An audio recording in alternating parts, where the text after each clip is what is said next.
കുറേ കാലം മുൻപേ കല്യാണം കഴിഞ്ഞ് ഒരു മാസം കഴിയുമ്പോഴേക്കും വിശേഷായോ എന്നുള്ള ചോദ്യത്തിനൊരു ഉത്തരം എന്നോണം കുറേ കുട്ടികൾ ഈ ലോകത്ത് ജനിച്ചിട്ടുണ്ട്. പക്ഷേ ഇന്ന് അങ്ങനെയല്ല, കഥയൊക്കെ മാറി.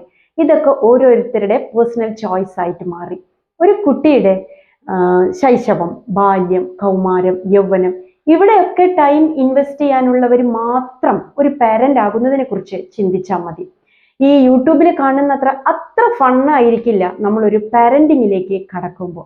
സാധാരണ ഒരു കുട്ടി ജനിച്ചു, അതിന് ഏറ്റവും നന്നായിട്ട് തന്നെ നമ്മൾ ആഘോഷിച്ചു, അത് കഴിഞ്ഞ് അതിനൊരു സ്കൂളിൽ കൊണ്ടാക്കി. പിന്നെ അവിടെ നിന്ന് അങ്ങോട്ട്, ഇനി എല്ലാവരെയും കുറിച്ചല്ല കേട്ടോ, കുറച്ച് ആളുകളെ മാത്രമേ ഞാൻ ഉദ്ദേശിക്കുന്നുള്ളൂ.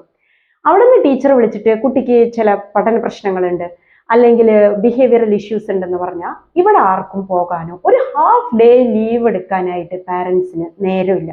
ഓരോരുത്തരും അവരുടേതായ മേഖലയിൽ ഓടിക്കൊണ്ടിരിക്കുകയാണ് ഏറ്റവും ടോപ്പിലെത്താൻ വേണ്ടിയിട്ട്. ഇനി നിങ്ങൾ ക്ഷണിച്ചിട്ടാണ് ഈ കുട്ടി ലോകത്തേക്ക് വന്നത് അല്ലെ? അപ്പൊ ഒരാളെ ഇങ്ങോട്ടേക്ക് ക്ഷണിച്ചു വരുത്തുന്നതിന് മുൻപ് നമ്മളൊരു വിരുന്ന് വിളിച്ചു കഴിഞ്ഞാൽ എങ്ങനെയാണ്? കൃത്യമായിട്ട് അവർക്ക് കൊടുക്കാനുള്ളതൊക്കെ ഇവിടെ ഒരുക്കി വെച്ചിട്ടാണ് അവരെ ഇങ്ങോട്ട് വിളിക്കുക. അല്ലാതെ അവർ വന്നതിന് ശേഷമല്ല മാർക്കറ്റിലേക്ക് ഓടുക. അപ്പോൾ ഒരു കുട്ടിയെ ഇങ്ങോട്ടേക്ക് ജീവിതത്തിലേക്ക് ക്ഷണിക്കുന്നതിന് മുൻപ് ആലോചിക്കുക, നമുക്ക് രണ്ടുപേർക്കും അതിനു വേണ്ടി സമയം കണ്ടെത്താൻ പറ്റുമോ? എന്തെങ്കിലും ഒരു പ്രശ്നം വന്നു കഴിഞ്ഞാൽ നമ്മൾ പരസ്പരം പഴിചാരാതെ ഒരുമിച്ച് നിൽക്കുമോ?